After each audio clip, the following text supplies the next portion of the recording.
So that 16 bar loop you just made, it might sound good, but if you don't spice it up, the listener's going to get bored of it quickly. Remember, our song's going to be more than a few minutes long, so you got to intrigue the listener in a few ways. Woohoo! So mixing up your effects and one-shots is a good way to make the track sound less predictable. The order that I've got the effects earlier in the track is different to later in the track, so it just keeps the listener guessing.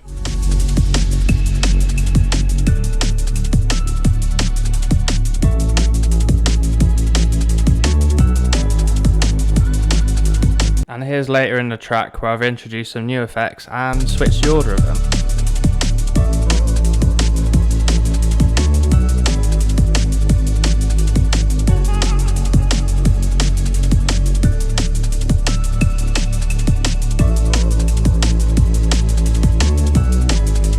So doing that keeps things sounding fresh. And if you want to go one step further, you can make your effects sound completely different. For example, with this stab, I've put a vocoder on it, and it just makes a completely different sound.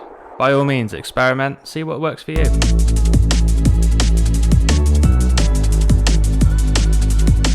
Nice! When it comes to breakdowns, you might be tempted to leave some important elements in there, but let's face it, when the drop hits, it just sounds boring as fuck.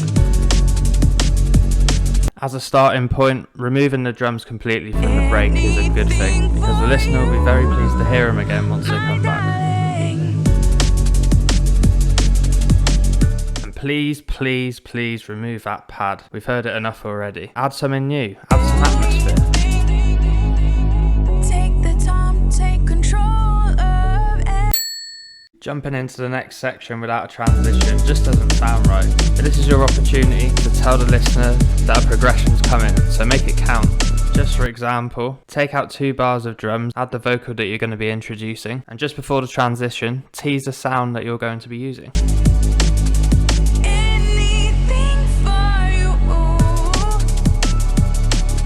Tension and release is a big one. If you can get this right, it will improve your track tenfold. You want to build tension by slowing things down. Take out elements that you've already used and introduce some new ones. Just for example, I've taken out the pad for a bit and introduced a new one. You can also remove some drums and also add some effects to keep things moving. The goal here is to keep things progressing though, even though you're slowing things down. So use some volume automation, some filter automation, and also some panning as well. I've got 32 bars to work with here, so I'm going to build tension for at least half of that. And if you can do that correctly, the listener will be absolutely buzzing to hear the release and then the build up into the drop.